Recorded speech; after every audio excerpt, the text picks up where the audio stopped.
when I was early on in public accounting, you always knew the people that were going to be successful because they were pukers. Huh? What? Okay. So Like what's a like puker? throw up in a trash can before No, what's a puker? A puker is somebody that feels like they're going to puke when something goes wrong. They Mm. care.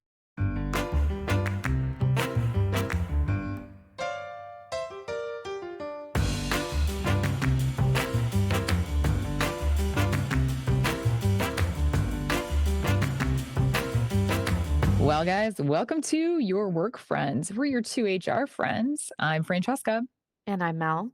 and we have no filter, but we're getting you through all this work shit. And today, Mel, what are we talking about?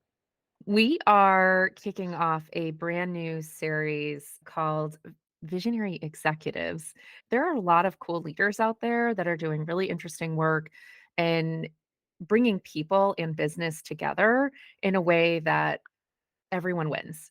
And we wanted to start a series that started to highlight those folks and talk about the things they're doing and what you can take away from that, either as an employee or as an executive yourself. Yeah, there's nothing like talking to people that are at the tippy top of the seats and making these big decisions. So, we're excited to kick off this series with Alan Whitman. Alan Whitman was chairman and chief executive officer at Baker Tilly US, which is a top 10 CPA firm. And the reason why Alan's a really interesting person to talk to is threefold. One, Alan was the CEO of a top 10 accounting firm. And if anybody is familiar with accounting, you know how volatile that industry is, not only from a business side, but also from a people side. People just really don't want to go into accounting as much as they used to. So it's a sticky situation. The other thing is during his tenure, he 3x'd the business, which is huge. And at the same time, was able to have a number one employee satisfaction and CEO approval rating from Glassdoor of the top 20 advisory firms. So here's a guy that is in a volatile industry, 3x his business, and also had the people saying, we love this guy. So we wanted to talk about how the hell did he do that? How the heck did he balance people and results? And he did it in a pretty interesting way. Absolutely. And you don't want to miss this episode. So here's Alan Whitman.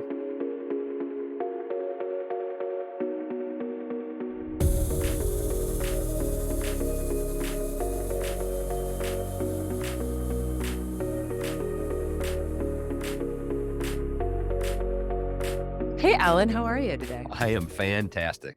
Great to be here.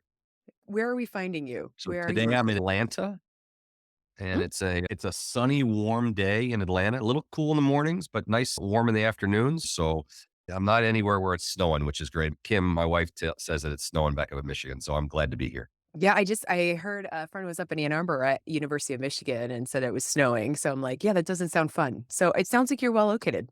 Yeah. I am, and I'm going to Florida tomorrow night. Yeah, but We you're a native of Michigan, right?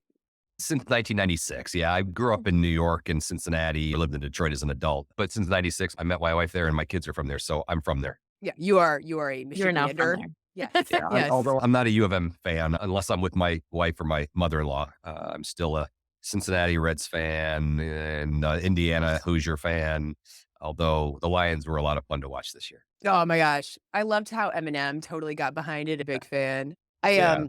I lived quite a long time in Columbus, Ohio, which is home of Hmm. the Ohio State University. Understand the not liking the blue. I went to liberal arts college, so I don't have any skin in this game. Anywho, Yeah. Alan, we're here today. I'm excited to talk with you. I want to talk about the role of a CEO. It's not very common for us to be able to talk to leaders that have led global billion-dollar organizations, and we want to know all about it, what it's like, what does it feel like? What do you do? What does your dailiness look like? Are you the type that gets up at 4 a.m. on the Peloton? That's the vision everybody has, right? So that's what we want to uncover with you today is what is the world of the CEO? And probably more importantly is what do you think the world of the CEO should look like as we're going into the future? So we have a few questions we want to go through with you today. How does that sound? All right, let's roll. I'm All ready. right. We'd love to hear more about your journey to CEO. How did that happen? Tell us about it.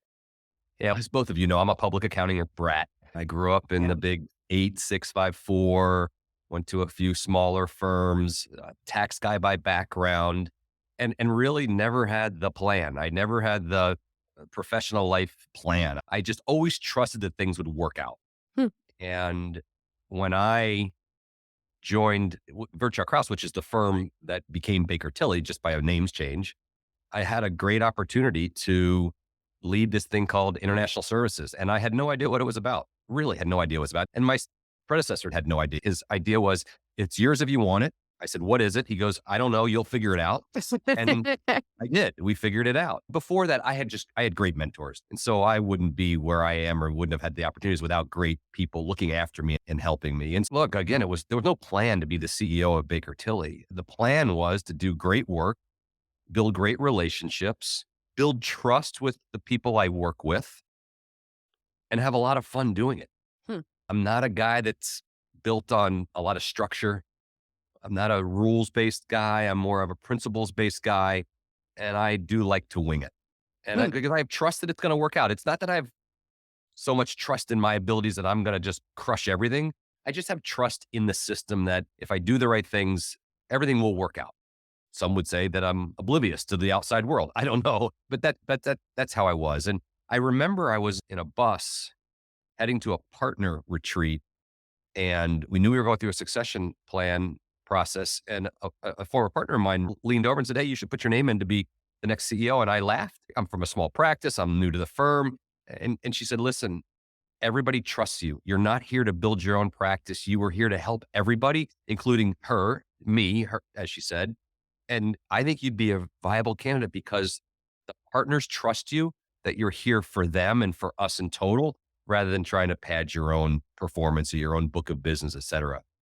And so I said, all right, I'll put my name in the hat. And one thing led to another, a lot of testing, a lot of interviews, et cetera. Hmm. And I still remember the day I walked out of the last interview. I remember that day. And then I remember the next day when I got the call and I found myself as the next CEO of Baker Tilly. And it was like, wait, what just happened? And then I could talk to you about the journey as the CEO. I think the ability to visualize the future of what would we build the organization to. I'm not so sure I knew how to do it yet, but I certainly knew what I wanted to build and what the foundational principles of my candidacy. And they took a chance, and I think it paid off. We did remarkable things. Mhm. Everybody, did remarkable things in that 8-year run. Yeah. Yeah. Yeah. It it sounds like there was definitely that light bulb moment. It wasn't about you establishing a practice. It was about switching what your role is completely. What exactly is the role of a CEO? What's the role of a CEO? I think above all, the role of a CEO is to enable the team to do more than they think they can do Hmm. and to do things they're not even aware of doing. So pulling them together for a common cause and achieving twofold, threefold, fivefold, xfold the amount of outcomes and deliverables and performance and accomplishments compared to what they think is possible. You both know that I don't ask binary questions. Can we do this? Can we do that? I ask the question, what will it take? Yep. And so it Mhm. opens the mind to the art of the possible. And Mhm. so above all, there's all sorts of different things, strategy and acquisitions and communications, client connections, et cetera. Those are the how. The what, in my mind, is innate pulling people together for a common cause, a vision, a mission, and engaging them to believe they can do more than they thought they could, and in turn, providing that pathway and the ingredients to do just that. I love that. You're bringing that visionary role to folks. You're making them feel like they're a part of something larger, and you're also really building up their confidence in a space where they thought they might not be able to do it, which is really exciting.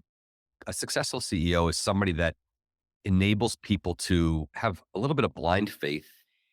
If he or she thinks I can do it, or he or she is totally committed to this, let's go. Mhm. Yeah. Let's go on the journey that she or he is describing. In my opinion, the most successful CEOs are the ones that can paint the picture of tomorrow when maybe Mhm. not everybody understands even what today's all about. Yeah. They come Yeah. on that journey with you and they have blind faith that I trust him or her. And all right, I'm going to follow, or I'm going to ride shotgun, which is even better, or I'm going to lead, which is even better. It's interesting you talk about vision. Marcus Buckingham wrote The One Thing You Need to Know, which is what differentiates good from great leaders is the ability to paint a vision and get people behind it. Yeah.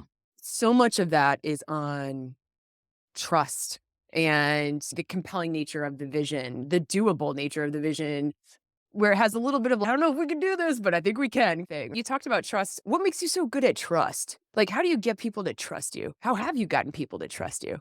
Look, part of it is what have you done prior to becoming the CEO or the leader? Yeah, fair. Do you have credibility? That's the first. And the second, in many facets, Francesca, it's being able to tell a compelling story, Hmm. to not wither in the face of adversity. And if you have adversity, how do you deal with it? Don't go too high, don't go too low. Don't get too excited, don't get too down. Building a compelling narrative. Look, words matter. The Hmm. story matters. And so having a great right-hand person to help you take your crazy ideas and organize them and build them into a compelling vision that's believable. Even if it's crazy, you separate yourself from reality a little bit and you dream. And so look, communication is a crucial skill of any senior leader, a CEO, being able to communicate. And that's with words, with emotion, with heart, eye to eye, being relatable, not demanding things, but working together on things. And look, I always thought that I was Alan who happened to be the CEO. Hmm. That's how I communicated. I'm just Alan. Yes, I'm the CEO. Yes, I probably have more experience than you. You know, our family's a big fan of the movie Ratatouille. Our kids grew up watching it. It's a great flick about anybody can cook. Guess what? Anybody can be a CEO. Now, there's got to be some things that happen in your career, but it's not out of the realm of possibility. And so I was just Alan. I am Alan, and Hmm. it happens to be the CEO. I was on a personal level with people while at the same time being their boss or their boss's boss or the steward of the organization. Hmm. And so being willing to be relatable and being a person first. Yeah. Yeah, you Yeah. got the job, of Yeah. course, you got things to do, but you're still a person. Yeah, like that approachability piece, vulnerability as a leader. You weren't the Wizard of Oz hiding in your tower, and that probably made a huge difference. How do you think the role of a CEO is going to shift in 5 years, 10 years with how business is changing? Like, what might be different in this role in the future? Just think about technology and automation and how much is going to be accomplished artificially. The stakeholder groups have never been as numerous as they are now. Mm.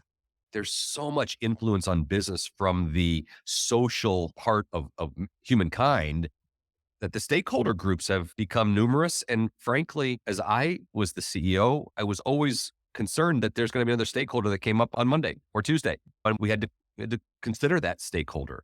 And so, look, business has never been as fast as it is.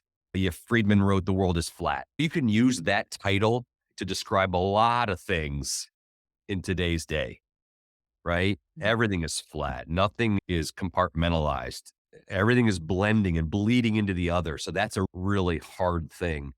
I think CEOs are going to have to continue upping their game in what to communicate, when to communicate, and how to communicate. Do you see organizations moving to being increasingly more transparent? As much as they can be, of course, but do you see a change happening there? I think there's already been a change. Mhm. Now, I think that done poorly, it can blow up in your face, Hmm. Yeah. right? We've seen that recently in some very poor communications about some very sensitive subjects. And yeah, I do think that people expect more transparency, but it is interesting. Is it transparency or is it inclusion? That's a big question, right? Is it transparency that you got to know everything because you can't know everything? Right. Or is it better said, it's inclusion in a lot more of the how the sausage is made or how decisions are made, et cetera. Look, you can't include everybody in decisions. I wrote No. about a recent post I put up on LinkedIn. You can't. So you've got to find a way to make people feel like they're part of the subject. They're part of the decision making process or the project. So they feel like as much as they can, they're engaged. I think that Point. is a big expectation of people today. You talk about the power of communication. I'll tell you, look at what's happening. We're still looking for Kate Middleton with the Yeah. idea. I honestly, which by the way, went down a massive rabbit hole with that, but it really goes to prove that when you have poor communication and or no communication at all from an entity or a leadership position, people will make up their own narratives, right? And you don't Oh, want that as an organization, right? You want them to be clear. you just wonder, you're like, who in the world is advising them? 1,000%. Yeah. And I and you know that they've got advice, whether it's legal advice or comms advice or PR advice. But I remember something just happened recently. The university presidents, when they went before Congress. I remember yeah. I was listening to that and I felt so bad for them just because of the situation they were in. That's got nothing to do with what I believe in. So we'll leave that aside. And I remember calling my good friend saying, who the heck's advising them? Even I know that whatever they were communicating was done poorly. So you just wonder, how are things being missed so wild? Yeah, joking aside, we're seeing it front and center, which by the way will be a Harvard business case Oh, yeah. review tomorrow Yeah. because it's just awful. I have a theory that when the Queen Mum died, the whole place just went downhill. That's just my whole Yeah. thing. But you see it there. You see it happening in businesses and companies too, right? Especially as some of these corporations are moving through things like mass layoffs or less than desirable business results, and some of the tone in which employees are feeling the conversation is changing internally and externally, really nailing communication well. And by the way, we know how to do this. It's always just so fascinating to your very good point when you're like, who the hell's advising them? Because they're biffing it and they're biffing it really hard. I've got a saying, listen, you're not going to like this and Mm. it's okay not to like it. Yeah. I give you Right. permission because some of these things that I'll tell you, I don't like. I'm Knowledge asking the you turd in the room. I'm asking you, you Yeah. don't have to like it. I'm asking you to respect it. Yep. And what I find is if you give somebody the permission to not like something, it doesn't make them like it. It just kind of deflates their balloon because the emotion, it's like, he's not going to fight me. He's not going to argue with me. He's not going to engage in that. No, I'm not. I'm okay with you not liking it. And there's a lot of stuff that people won't like. And there's a lot of stuff Mhm. that I guarantee the CEOs themselves don't like. There were decisions I Sure. had to make or I made or I agreed with or endorsed that I didn't like.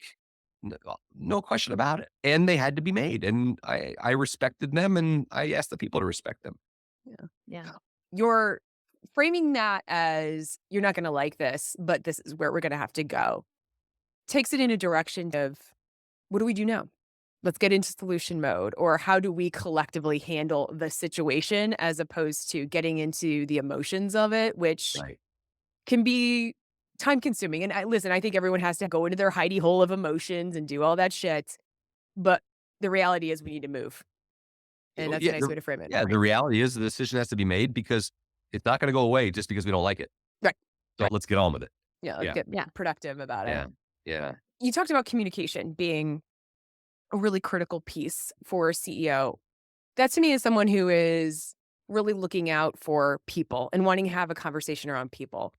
But you're also running a business and you're running a global multi-billion-dollar business and you need to get business results.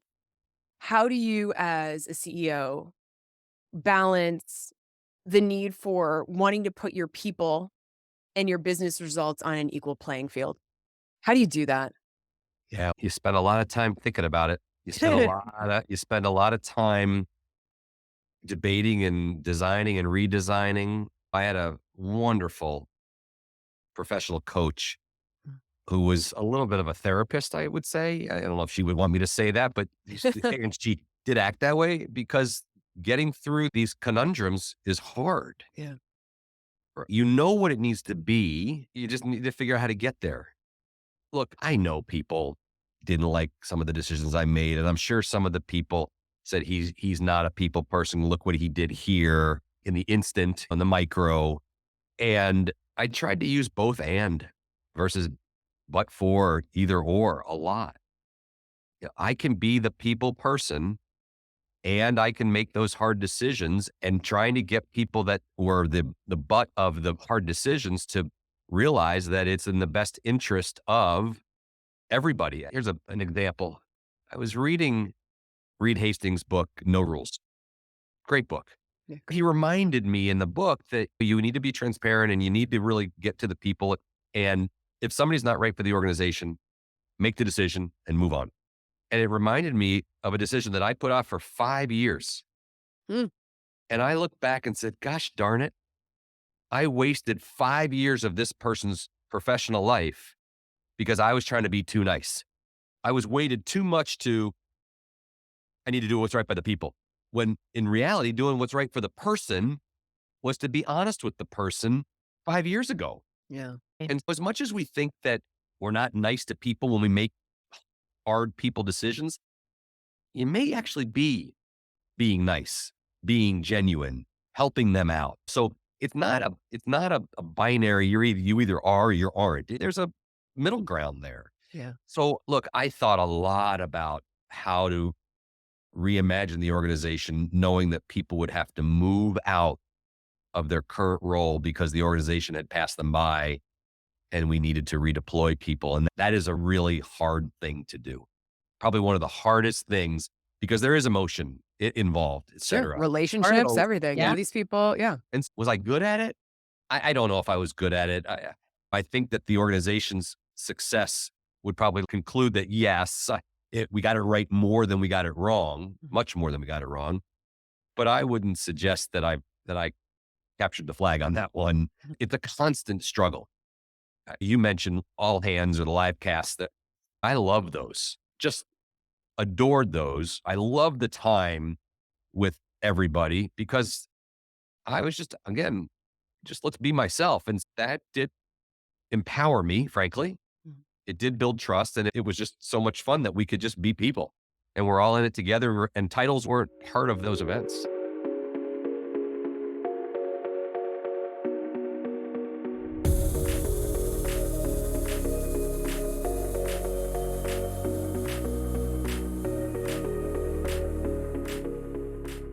There are a lot of organizations that talk about they're either people first or they're very people centric. They're there for their people.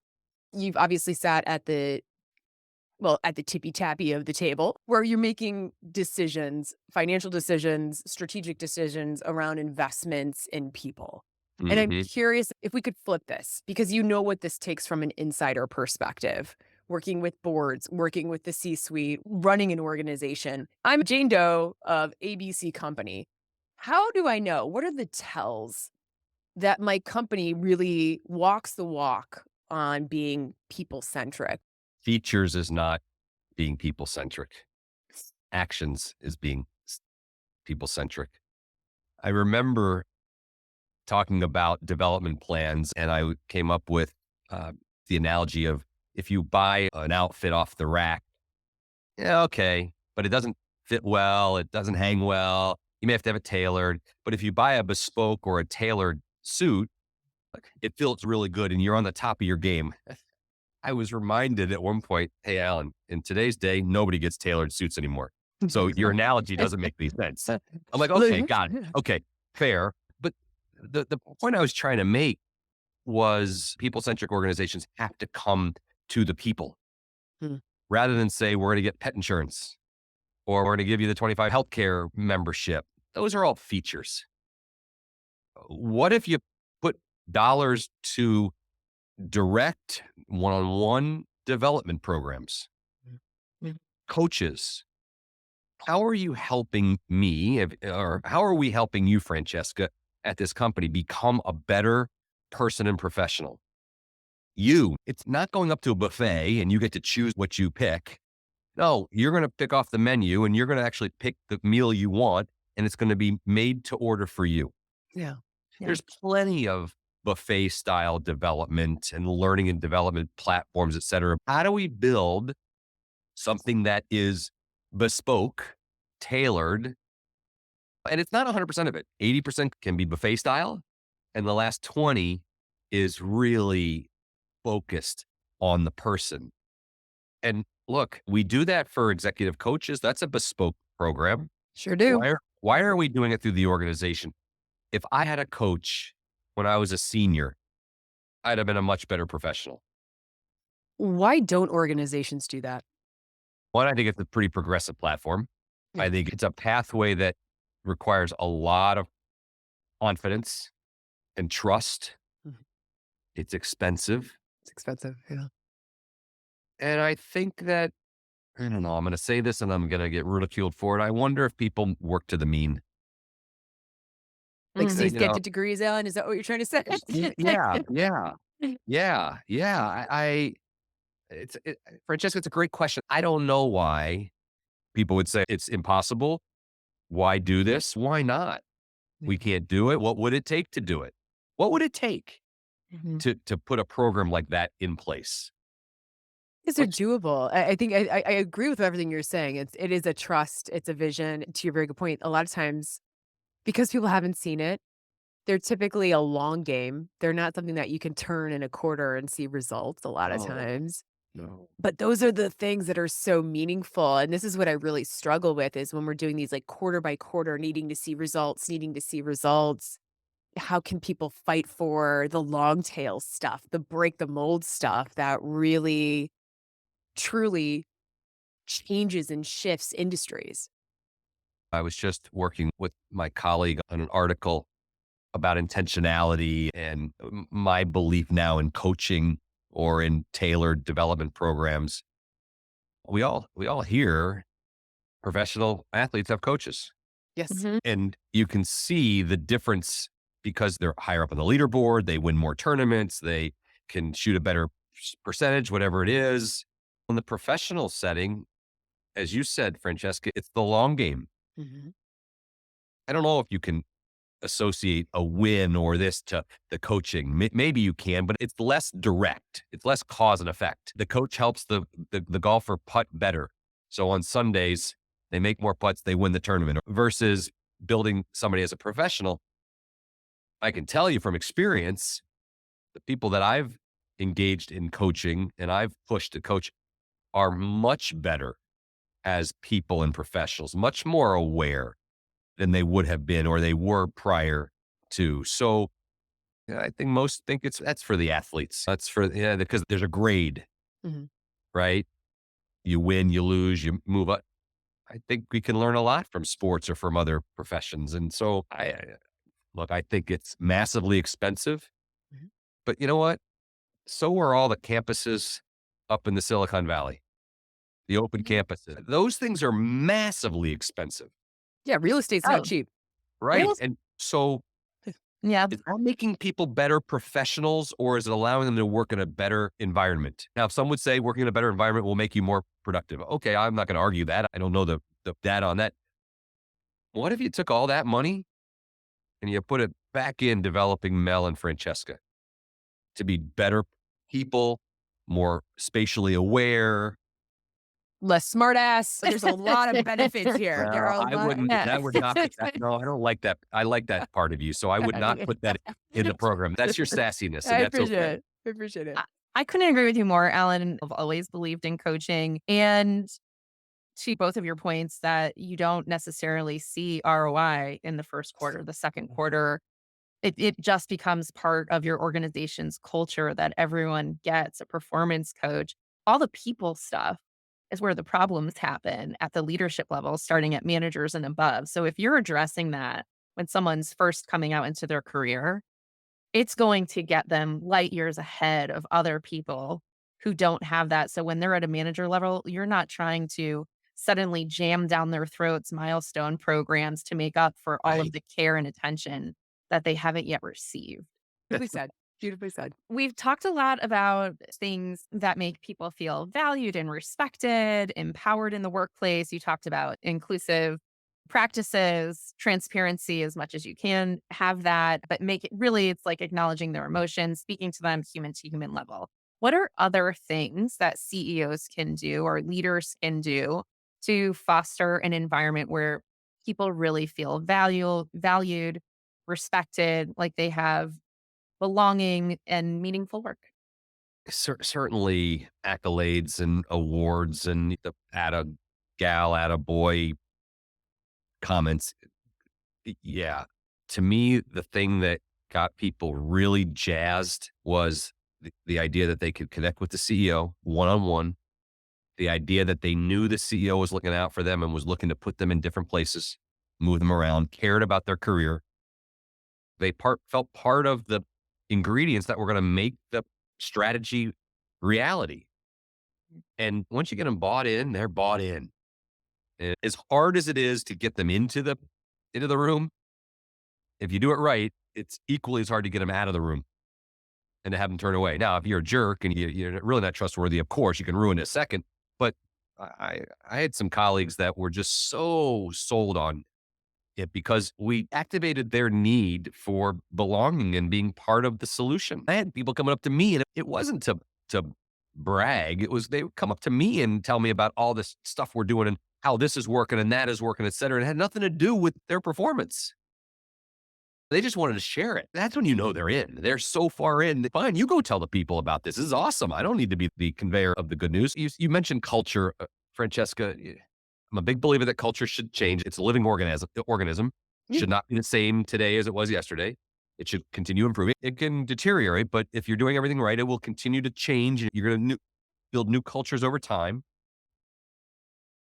It's just critical for leadership to empower, to push more, sit beside people and watch them. I remember when I called a client service partner and I said, "Hey, we want you to come lead this practice," because she was stuck in a practice. She was doing great. She was a partner. She was doing great. But I saw something in her just like my predecessor saw in me. Hmm. I called this person, said, "We want you to lead this." And she said, "You realize I'm an audit partner. I have no idea about that." I said, "You don't need to know about the technical aspects. We got plenty of people that know the technical aspects. I need you to lead it. And I have every confidence and will be right there with you to lead it." And she's okay. I really don't know what I'm going to do, but okay. She's crushed it. There's dozens of examples where I would go into the system. One, because I like to shake it up. I like to get people rustled up to go do other things. But then I brought them out and boom, they Yeah. became people that they never even thought they'd have the chance to become. It's a big thing of culture, trust, empowerment. And that's where people get really engaged with, wow, that's really cool. He is for the people. And someone believing in them. A big common red thread throughout all of your stories is not just the trust people have had in you, but your belief in them really empowered them to do it. You're advising and coaching a lot of CEOs now, but if it's a new CEO, they've never done it before in the position you were in many moons ago, like, how am I going to do this? Knowing what you know now, what would you advise them to do right away in this space to establish a good culture? Trust your gut.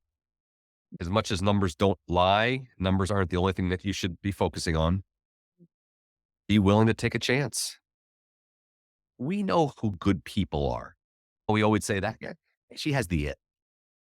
And the square peg doesn't have to fit in the square hole exactly, which is my example a minute ago. This may sound a little crass. You can teach technical skills. You really can't teach the it. You can polish the it. You can bring the it out, but you can't really teach it. Yeah. And when you see somebody that has it, give them a chance. Yeah. I What The is had, X it? factor. The X What factor. is the X factor? Is that what we're talking? yeah, The the X. X factor. Yeah, yeah. When I was early on in public accounting, you always knew the people that were going to be successful because they were pukers. Huh? What? Okay. So Like what's a like puker? throw up in a trash can before. No, what's a puker? A puker is somebody that feels like they're going to puke when something goes wrong. They Mm. care. Yeah. Mm. And your belly gets all tied up. And some people probably do puke. I don't know. But is the person a puker or not? The person that's a puker, I'm going to work with that person because that person cares and gets it. Part of the X factor Yeah. versus the person that just, okay, we'll try again tomorrow. When you think about the people that have the X factor are the people that care enough to get nervous, enough to get anxious. Yeah. And yet, earlier in this conversation, we were talking about why don't organizations do this in macro, right? In terms of caring about their people. It's because they're going towards the mean. It's because they're operating as in C's get degrees, as opposed to getting the pit in their stomach and really caring. It's an interesting polarity there. The puker story absolutely staying in. We talked about this earlier, like speed of business. We're in an election year, AI, inflation, stagnation, boards, you name it. The amount of stuff and the amount of stakeholders that any CEO in any organization has to deal with is nuts, honestly. It's Mhm. evolved massively. It's way more than it used to be, and it's only going to get more complex. I am curious about what are the hardest parts of this job? When you think about sitting in that seat, does the puking stay? This is what I'm this is what I'm wondering. Did you ever hurl as a CEO? That's what I really want to know. I'm Oh, did joking. I ever hurl as a CEO? No, and I'm not even gonna say I curled up in a ball and sucked my thumb. I've done that. Just kidding. Maybe not as a CEO, I didn't. Anyway, I had a lot of sleepless nights. Yeah. I had a lot of waking up at 2:30 in the morning with junk going driving in my head, or I'm not performing. I'm not performing. Look, I talked to my coach about this. I'm a big believer everybody's got imposter syndrome. No matter how Mhm. successful you are, we Mhm. all have it. I have it. Sure. Okay, I admit it. And so I had a lot of waking up at 2 o'clock in the morning and never go back to sleep. Hmm. And that was just part of the job because my head was swirling. I had a lot of puking experiences, not literally, but where I was all balled up in my gut because I had such a dilemma or I had such a challenge. One was when COVID came about, Mm. right? Plenty, right? Others were when earnings were not where they needed to be. And what are we going to do with compensation and bonuses at the end for everybody? There's all sorts of making one of the biggest moves I had to make, which was a personnel move. It took me 4 months to figure out how to do it. I remember exactly when I figured it out. I was on a plane from Detroit to Asia. Kim was sleeping next to me in the little pod, and it just over Washington, where you live, Francesca, and I figured it out. But it took me a long time. So yeah, I had a lot of knots in my gut over the course of the year. Okay, I have gray hair. You can see I have gray hair now. I didn't have gray hair when I got it, and Like that's the okay. presidents. Yeah. But to your question, Francesca, people and the relationships Mm. that ensue. That will never go away. That's really hard because at the end of the day, no matter what business you're in, there are people in the business. Mhm. It's a huge part of every CEO's routine, anticipating what's next, not missing something. I always fretted that I was going to see a headline on the front page of whatever or an email that something happened and I totally blew it. Hmm. I just wasn't paying attention. I wasn't worried about delivering good service because we had great people at the organization. I wasn't worried about executing the strategy of the firm once we got everybody to a place where they believed in the strategy, which took about 2 years. Once everybody was on the train, I didn't worry about that. I knew people knew how to run the business and knew how to do what we needed to do. It's everything else. Mm. It's the ability for me to keep elevating my game in the firm's game. It was not missing something. It's not seeing around a corner and the people aspect of things. Because every decision affects people. No matter what it is, it affects people. Yeah. Yeah. And so that was a huge part of it. It's interesting to hear you talk about that because we talk to employees, leaders all week, every week, Mel and I do. And it's very similar to what we hear from them around their own craft, their own work. I was thinking when you get to a C level, there's one of two things that happen. If it's me, I'm probably just puking my guts, which is totally fine. I love the fact that you still hold that level of care and that Oh, level of curiosity. There's this other where there's this perception too that some CEOs are like, have you heard this? That a lot of them are like pathological. Have you heard this? yeah. Yeah. You roll in these circles. Do you find that more people are pathological or they're more in the care? What's the split? Are we talking like 20/80? What's going on here? Oh, I think there are a lot of CEOs that are misjudged. Interesting. Tell me more. And look, I'm misjudged too. I've got a hard outer shell, no question about it. And if you don't know me, a lot of people think I'm a jerk. When you get to know me, you realize I'm really not a jerk. No, yeah. Yet, and I'm going to get things done. Look, you got to be pretty confident, even if you have imposter syndrome. You got to be pretty confident, pretty bold to lead an organization and lead a journey. You got to be pretty bold. and you got to be pretty tough. Now, well, there's plenty of people that are crazy.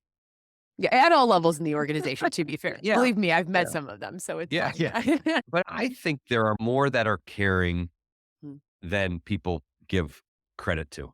I like that. I like I, hearing I really do. There's a CEO in the CPA profession. There's a couple of them. One that's got a bad rap, and I'm personal friends with him, and he's the nicest guy in the world. Hmm. And he gets a bad rap, and I can see why, because it was out of shell. But he's as caring as they come.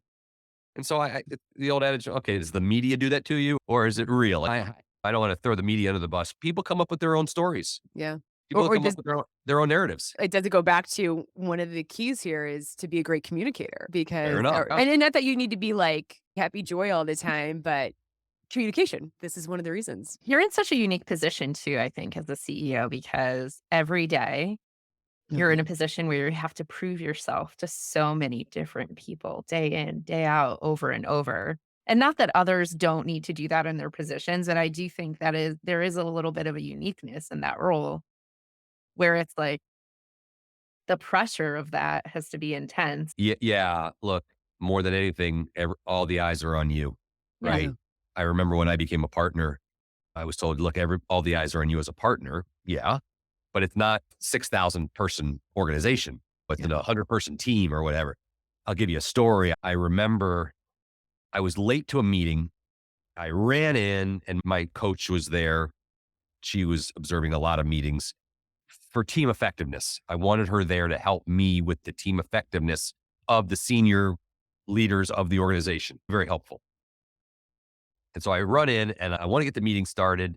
And so I go get a plate to lunch and I'm standing up eating and she's watching me. Hmm. And she pulled me aside and she says, "What are you doing?" I'm like, "Well, what do you mean? I'm eating." She goes, "Think about what you look like. They're all looking at you. And even if they're not, they're seeing you way out of control." And so again, in in that little instant, you realize, holy moly, I might have gone backwards a little bit. And to your point, yeah, you are being looked at. And even if you're not being looked at, you should not act like an idiot. And at that point, I was acting like a knucklehead. Yeah. Slow down, sit down, eat. 2 more minutes isn't going to kill us. It was a good lesson. There's this concept of shadow of a leader. And when you're at the top, all of your shadow casts over here. And even if it does something as simple as eating in front of people and giving the perception of we're not even going to spend time to sit down and eat. That's all stuff you have to consider. And it's all part of the gig, right? And Yeah. I don't know if Oh, people yeah. get that. Oh, yeah. You've got a persona. There's no question about it. Mel and I were talking about this on the pod the other day. There is no one on the face of this planet that has led through what we're about to go through. No one. And there's no playbook. I'm quite sure when you became a CEO, someone didn't say, Alan, here's the CEO 101 book, number one. And number two, you're in a context that has never existed before. To me, there's a little bit of no one knows what the hell the answer is. There is no answer necessarily. It's just what are the choice points and how are you going to move through it? So I'm advising a firm that has grown very quickly.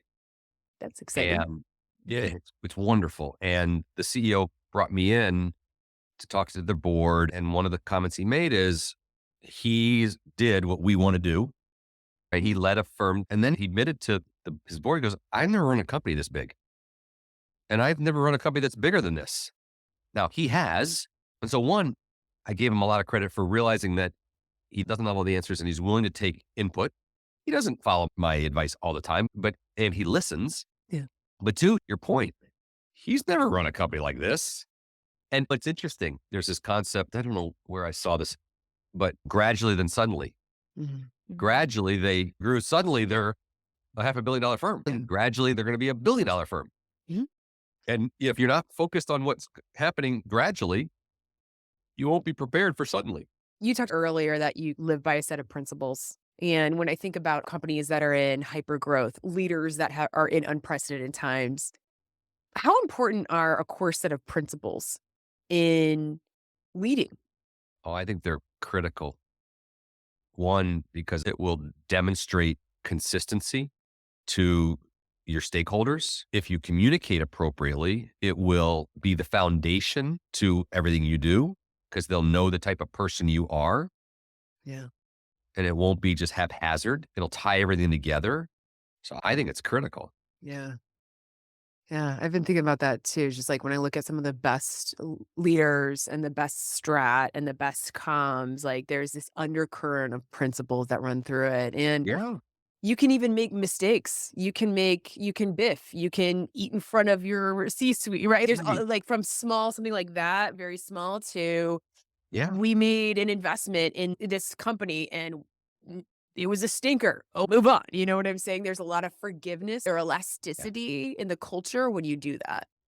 Look, if your stakeholders know your principles, know what you stand for, however you want to say it, they'll understand the reasoning and they'll understand that these decisions were made with the right principles in mind or at the core.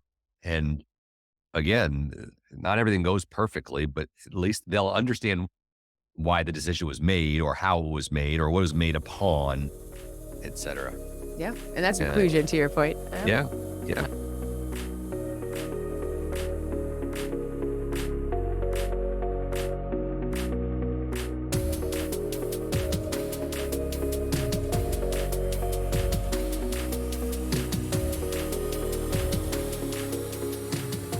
All right. Whoa, rapid round. Well, this was meant to be fun, Alan, hopefully. Okay. Is it lonely at the top? Doesn't have to be. Good answer, Family Feud. Good answer. I think, look, you need to surround yourself with a lot of people. And they don't have to be people that work for you. You can't tell things to everybody. And if you surround yourself with the right people, have the right advisor, even internally, no, it's not lonely at the top. Mm. I wasn't lonely. You have your community. I really wasn't. I thought I was very connected to a lot of people and I engaged them as I could, but no, I wasn't lonely. No. Can I ask a question? Did you have someone that would say, Ellen, that's nuts? Or no, you're absolutely wrong. Oh, yeah. Yeah, more than one. Some I gave permission to do that and some I didn't. Or some did it before they asked for they asked for forgiveness. Yeah. Yeah, and I wanted that. Mm. I don't have all the answers. So yeah, I wanted people to say, "Hold on in a really?" But now I pushed back. I would push back. What would it take? Why not? They keep you honest and help you Yeah. identify your blind spots. Okay. Yeah. Yeah. Would you recommend that your kid become a CEO? I would recommend that my kids figure out what they wanted to do every day. Yeah. And I won't tell them to shy away from being a CEO if the opportunity presents itself. But the only way you're going to become a CEO, unless you start your own company, is if you're really good Mm. at doing what you want to do, because it takes head and heart.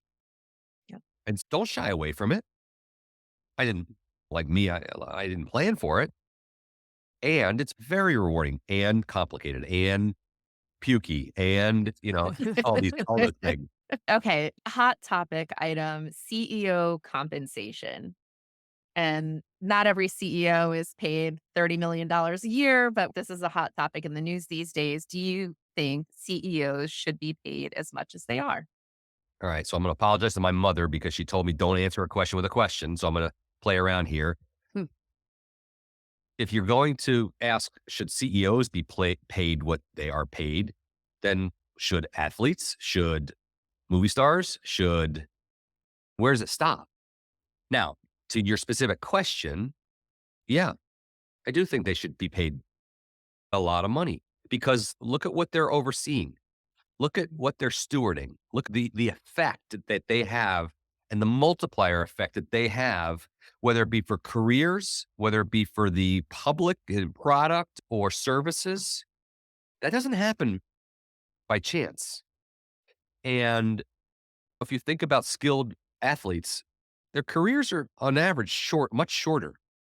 They're taking a huge risk. In my profession, you take a huge risk when you become a senior leader because you give up your binky, your comfort. You give up a book of business. Yes, if they're performing, they're making such the effect that commands a significant top level. I'm going to move then to layoffs because I think there's a connection here to your point. You mentioned that if they're performing, they should get that. Layoffs. What's the best way for CEOs to show accountability during a layoff? Layoffs are caused by a number of different things. They could be caused by a company not performing, bad strategy, bad execution. They could be caused by a pandemic. Or when I was leading the firm, we didn't do layoffs for a few years, and I took the most significant cut in pay because I didn't want to take layoffs. I didn't want to execute layoffs. I didn't think it was the right thing to do in light of what was going on. So I don't think it's a one size fits all answer.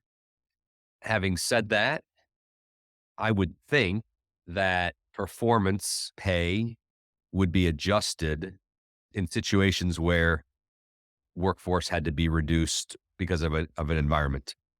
Yeah.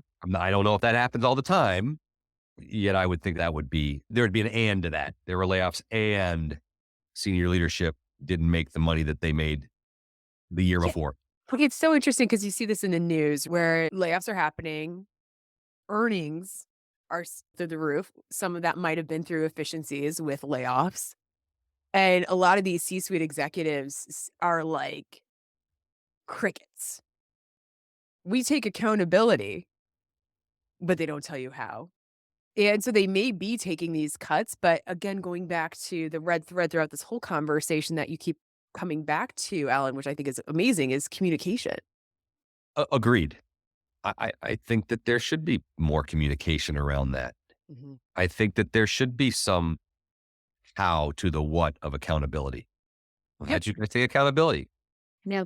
I'm convinced that if people were more communicative around that, you don't need to give exact numbers but you can give directional comments Mhm. that Right. there'd be there wouldn't be a withdrawal from the trust bank. Yeah. Yeah. Look, at times, layoffs or riffs or whatever you want to call it it's a necessity because the business. I realize the team members are integral to the business, and this might be one of those things that you're not going to like. The business is a persona, is a being itself too. Yeah, it is. Yes. Corporations Absolutely. yes, they are. Yeah. Yeah. And unfortunately, people get caught in the squeeze. Yeah. So the only way to at least make it understood, not agreed with, or not they don't like or respected is, yeah, better communication. Even you taking the pay cut before having to pull that lever to try to do everything you absolutely can goes a long way with employees when they see that Mhm. or hear that. Is there a CEO that you admire? And if so, why? There's a couple of people I admire. They're both males, so I apologize for that. I think Ed Bastian at Delta has been fascinating. I fly Delta all the time. I love their customer service. I love what they stand for. I love his messaging. He seems to be a CEO of the people. Mhm. I do think he came out of the public accounting world, which is pretty cool. I also like Jamie Dimon. JP Morgan. Yeah, I'm not anything like Jamie Dimon, other than there's some similarities. He says it the way it is. He's very matter of fact. You're not going to like this. And that's some of the principles that I live by. So that's where I'll stop the comparison. I think he's great. I think he's just a real true person. And I've heard he's a real person outside the ropes. He's just a dude that happens to be the CEO of JP Morgan, and he's crushed it. He's just done Yeah. so well. There's so many others. As an addendum to this question, I love reading books by leaders, not leadership books necessarily, books by leaders. I want to know their story. I said, read Hastings' No Rules and David Cody and the book by Immelt. And there's just so many books that I've read because I want to know their journey. Yeah. I want to know how they did it. And the stories are fantastic. And I learn from them. And so the idea of passing it along through a book is wonderful. But those two I admire quite a bit. I really enjoy watching them. What's the best leadership advice you've ever read? I don't know if this is leadership advice or not. There's a book, it's called Extreme Ownership. Yeah. It's by Jocko. Jocko Willink. And in there's a lot of great stuff. But the one that I find myself using a lot in my coaching and helping teams and leaders get their shit together is discipline equals freedom. People think that discipline or structure ruins entrepreneurial spirit or it ruins. No, if you're disciplined in what you do and you set the plan and you execute it, it does allow you to have some freedom on the edges. So let's build that plan as opposed to just being all over the place and it does allow you to have some freedom. So I like that. From my point of view, just as my advice is read the the books by the people that came before you. So read books by leaders that have been in the seat. It's Okay. amazing how much you learn. I was never a big reader as a kid, but now I can't stop. I love reading. It's so Well read. nourishing, right? Yeah. It is. It is.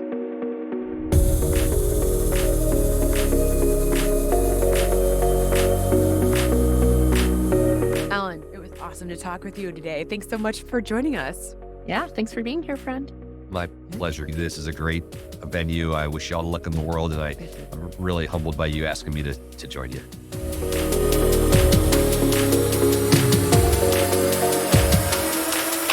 Thanks so much for joining us today. Mel, we're back with new week, new headlines next week. Yeah? Yeah, we are. All right. In the meantime, hit us up TikTok, Instagram, LinkedIn, and YouTube at Your Work Friends Pod. And Mel, what else can they do? Email us at friend@yourworkfriends.com. Send us a message, folks. We do reply. We do reply. All right. Bye, Bye, friends. friend.